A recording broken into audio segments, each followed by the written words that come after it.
야곱의 인생을 한마디로 이렇게 요약할 수 있다면 드라마틱한 인생이라 이렇게 생각할 수 있을 것 같습니다. 영화 같은 인생, 드라마 같은 인생, 그렇죠?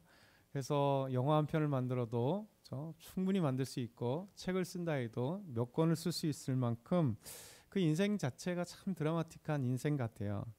그러면서 그가 여러 가지 만나는 것들이 참 우리가 평생에 만날 수 없는 그런 상황들을 너무 많이 만났고 그리고 체험했던 사람이 야곱입니다.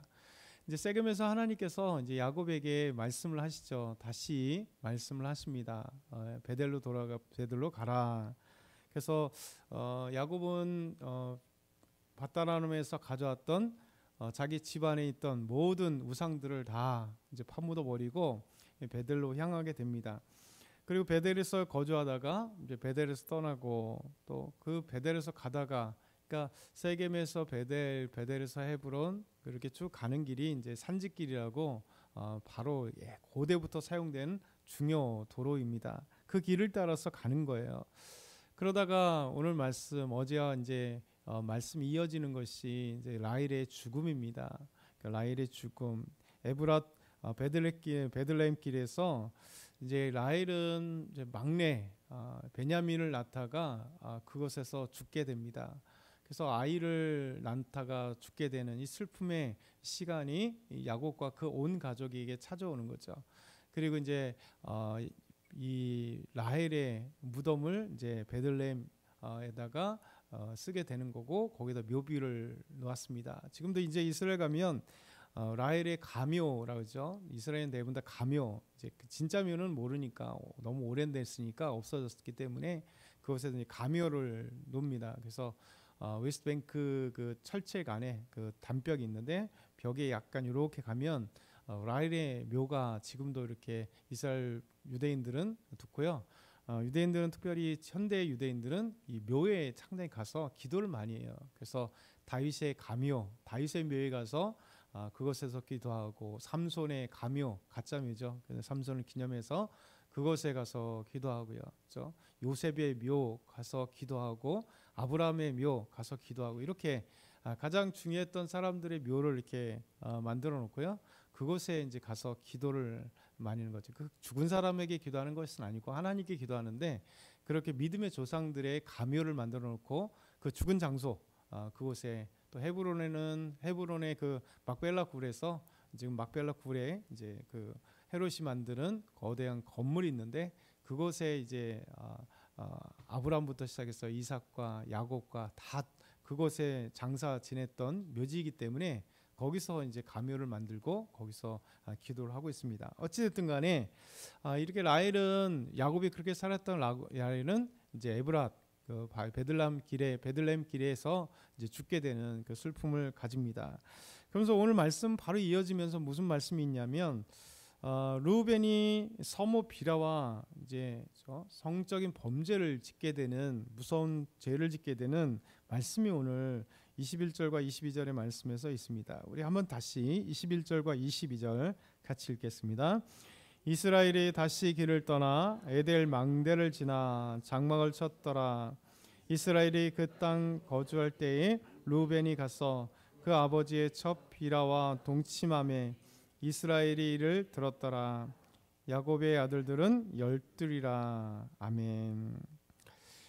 그 야곱의 장자, 그러니까 레아가 처음으로 낳았던 아들이 르우벤입니다. 그 야곱의 장자예요.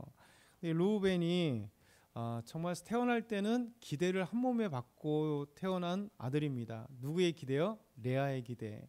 그러니까 레아가 시력이 안 좋고 총을 받지도 못하고 또 갑자기 남편이 생긴 자기 남편 야곱에게도 아무런 사랑을 받지 못했던 레아입니다.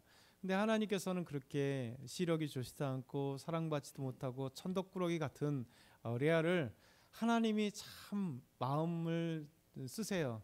그래서 레아에게 그 야곱의 첫째 부인이었던 레아의 태문을 열어주십니다. 그래서 하나님께서 레아를 생각하셔서 태문을 열어주시고 그가 아들을 낳죠. 야곱의 첫째 아들 장남입니다. 그래서 이 아이를 낳으면서 이름을 루벤이라 이렇게 합니다. 루벤이라는 뜻은 뭐냐면 이제 이 보라 아들이다 이런 뜻이 루벤이에요. 그러니까 아들이라는 거예요. 여러분 생각해 보세요. 아들이 없는데 처음으로 아들이 나왔다면 얼마나 기쁘겠어요. 그래서 보라 아들이다. 이게 자랑스럽게 내가 아들을 낳았다 이거예요. 그렇죠? 레아가 아무도 더더군다나 자기 동생이 또 야곱의 진짜 사랑하는 부인인데 내가 승리했다는 거죠. 아들을 낳았다. 그러면서 사실 이 루벤의 이름 자체가 보라 아들이다 이런 마음을 갖고 있지만 동시에 루벤 때문에 야곱의 사랑을 받고 싶은 그 마음이 담겨져 있어요. 그래서 창세기 29장 32절을 보면 루벤을 낳고 여호와께서 나의 괴로움을 돌보셨으니 이제는 내 남편이 나를 사랑하리로다. 자, 얼마나 사랑하지 않으면 저 아기를 낳고 이제 야곱의 측면에서는 자기 첫 아들이잖아요. 그러니까 사실 첫 아들이니 그래도 이 루벤을 통해서 나를 사랑해 주겠지라고 하는 레아의 마음이 루벤에게 담겨져 있습니다. 그럼 이만큼 어쨌든 간에 첫 아들이고 레아의 기대를 한 몸에 받고 그리고 이제 그 동생들이 쭉 태어난 그래서 11명의 이제 마지막으로 12명의 동생들 11명의 동생들이 있는 이 12 형제 중에 장남이니까 디나까지 하면 어쨌든 간에 12명 자기 동생들이 12명이잖아요. 그렇죠? 총 13명이니까 그러면 가장 큰 형이고 그렇죠? 그러면 어찌됐든 간에 이 형답게 생활해야 되잖아요. 야곱의 또 레아의 한 몸의 기대를 받았고 야곱의 장자요. 근데 이 장자로서의 삶을 좀 그 루벤은 갖지 못했던 거죠. 결국 이 무서운 죄, 결국 이 서모, 아버지의 첩인 이 서모, 그리고 동생들을 낳은 서모, 이 서모와 함께 동침하게 되는 이 무서운 범죄를 짓게 되는 거예요. 어머니와 동침하게 되는, 어찌됐든 간에 친어머니는 아니더라도 어찌됐든 간에 이복 동생들을 낳게 된 그 서모 라헬의 여종이었다, 시녀였다가 야곱에게 준 이 서모에게 야곱의 첩에게 들어가서 동침을 하게 되는 이런 무서운 죄를 짓게 됩니다. 그래서 이 죄로 인해서 어떻게 되냐면 루벤은 장자였지만 장자권을 상실하게 됩니다. 그래서 영적인 장자권이 루벤으로 이어지지 않아요. 그래서 이 안타까운 것이 루벤이에요. 그러면서 나중에 장자의 명분을 잃어버릴 뿐만 아니라 야곱이 이제 죽기 전에 자기의 이거 12아들을 쫙 놔두고 기도할 때, 더더군다나 요셉은 이제 요셉이 빠지고 자기의 두 아들을 축복하는 그곳에 두게 됩니다. 그래서 총 이 13명이죠. 이 13명들에게 쭉 기도를 마지막으로 축복 기도할 때 이 야곱은 소심한 이제 복수를 해요. 자기 루벤 그 자기 첩에게 강간은 아니죠. 동침하게 되면서 범죄를 진 것을 통해서 어떻게 기도하냐면 창세기 49장 3절과 4절 보면 루벤아 너는 내 장자요 내 능력이요 내 기력의 시작이라. 그러니까 좋은 것 같아요. 장자고 내 능력이고 기력의 시작이고, 그런데 위풍이 월등하고 권능이 탁월하다마는 앞에 좋은 거지만 문제는 뭐냐면 여기서부터 이 축복이 아니라 저주가 시작됩니다. 물에 끓음 같았은즉 너는 탁월하지 못하리니. 그러니까 너는 탁월했지만 이제 탁월하지 못하리니 내가 아버지의 침상에 올라 더럽혔습니다. 그가 내 침상에 올라갔었더라. 아버지의 침상을 더럽힌 너의 서모와 이런 동침하는 무서운 성범죄를 지었으니 너는 장자요 뭐 내 능력이요 내 기력이 시작이고 네가 위력이 월등했고 권능이 탁월했지만 그 다음에 시작된 진짜 축복이 아니라 기도가 저주가 돼버린 거예요. 마지막으로. 그러니까 좀 야곱은 죽기 전에 소심한 복수한 거죠. 자기 아들들 듣고 마지막으로 축복했으면 얼마나 좋겠어요. 근데 문제는 이게 왜 생기냐면요. 잘 보면 지금까지 여러분에게 새벽에 이 말씀들을 쭉 보면서 말씀드린 야곱의 가장으로서의 무능력, 그렇죠? 그리고 영적 권위의 상실, 이걸 계속 말씀드렸잖아요. 여기에도 동일하게 나타납니다. 여러분 어떻게 되겠어요? 그래도 자기의 서모잖아요. 그렇죠? 야곱이 자기의 시녀였지만 첩으로 줘서 결국 두 아이의 엄마가 된 자기의 어쨌든 간에 첩이고 아내뻘 되는 아내 같은 이 빌하에 대해서 뭐라고 얘기해야 됩니까? 둘이 르우벤과 함께 잠자리를 같이 해봤으면 화를 내야 되잖아요. 르우벤을 데리고 와서 야 이놈의 새끼야, 네가 어떻게 어머니하고 이런 무서운 범죄를 지었냐, 네가 아들이냐, 막 이렇게 네 동생들의 그 얼굴을 어떻게 쳐다보려고 하느냐, 막 이래야 될 거 아니에요. 저와 여러분 같았으면 그렇게 해야 될 거 아니에요. 화가 이만큼 분노해야 되는 거잖아요. 근데 오늘 본문에 보면 신기하게도 아무런 말씀이 없습니다. 들었더라. 야곱이 이 소식을 들은 거예요. 그렇죠? 이 놀라운 비라와 동침했다는 얘기를 들으면서도 불구하고 야곱은 어떤 행동이나 어떤 말을 한 적이 없어요. 이 무서운 영적 권위의 상실이죠. 아버지의 가장으로서의 상실이죠.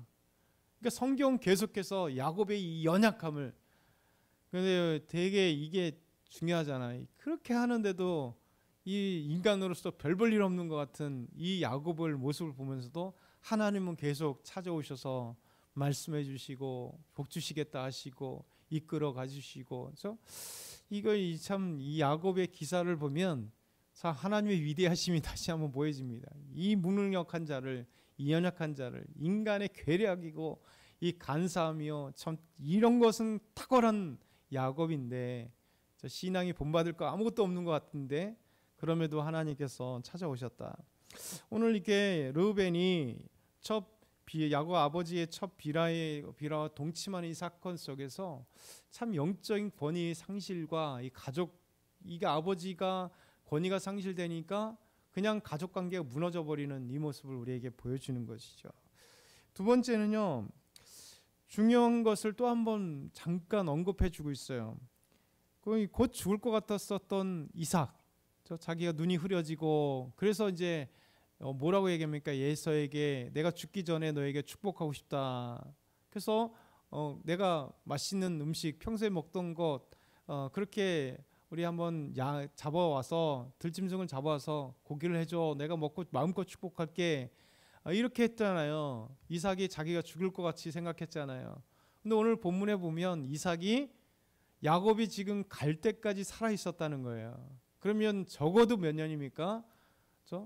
밧다람에서 20년이잖아요. 그 나온 시간, 그리고 얼마까지 이제 세겜과 베델과 그리고 헤브론에서 있었는지는 알 수 없지만 가는 길에 헤브론에서 이삭이 있었으니까 어찌됐든 간에 시간이 조금 걸렸다는 건 20몇 년이 훨씬 지났는데 여러분 곧 죽을 것 같았던 이삭의 착각이었던 거예요.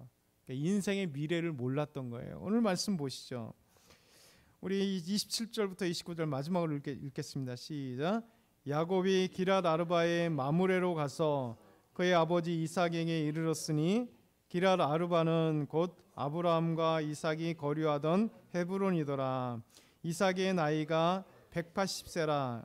이삭이 나이가 많고 늙어 기운이 다음에 죽어 자기 열조에게로 돌아가니 그의 아들 에서와 야곱이 그를 장사하였더라. 이삭의 나이 몇 살이요? 180세. 아버지보다 이삭의 아버지 아브라함보다 5살이나 더 오래 살아서 180세예요. 180세에 죽을 것을 이 엄청난 장수를 했는데 이삭은 사실 자기가 이제 기력에 좀 힘들고 눈이 침침해하니까 곧 죽을 줄 알았던 거죠. 그러니까 우리가 이게 모르는 거예요. 우리 인생을 어떻게 알아요? 내일 죽을지 모레 죽을지 100년을 살지 앞으로 10년을 살지 50년을 살지 우린 모르는 거예요. 골골 80년이라고 그러잖아요. 골골한데 80년 사는 우리 인생이란 하나님의 손에 달려있기 때문에 우리의 목숨은요. 근데 우리를 모르는데 이삭은 너무나 앞질러 간 거죠. 그래서 자기의 인생의 착각 때문에 이런 비극이 생긴 거잖아요. 편애 때문에 비극이 생긴 거잖아요. 그래서 우리가 이 말씀을 보면서 이삭이 180세에 죽어서 에서와 야곱이 장사 지낸 이 모습을 보면서 참 우리가 다시 한번 생각해봐요. 앞날을 바라보지 못하는 우리의 인생, 그렇죠? 하나님 앞에 인생을 앞으로도 모르면서 너무 착각하는 우리의 삶의 모습 가운데 있다는 거죠. 얼마나 우리는 그래요. 내일도 모르는데 뭐 우리가 막 뭐 어떤 계획을 해서 마치 내 중심으로 무엇을 계획하거나 저 잘못된 판단할 때가 얼마나 많습니까? 그래서 결국 이 이삭이 죽은 것을 보면서 우리가 교훈받기를 하나님께 맡겨야 된다. 진짜 하나님이 모든 것을 아시는데 하나님께 다 맡겨 우리의 걸음보다도 하나님의 걸음이 한 걸음 나아갈 수 있도록, 그렇죠? 우리의 계획보다 하나님의 계획이 더 위대하시니 하나님께 맡겨드려야겠다라는 생각을 다시 한번 하게 됩니다. 그래서 이 말씀을 오늘도 말씀을 묵상하시면서 우리에게 교훈받는 말씀들로 또 기도하며 승리하는 저와 여러분 다 되길 소망합니다.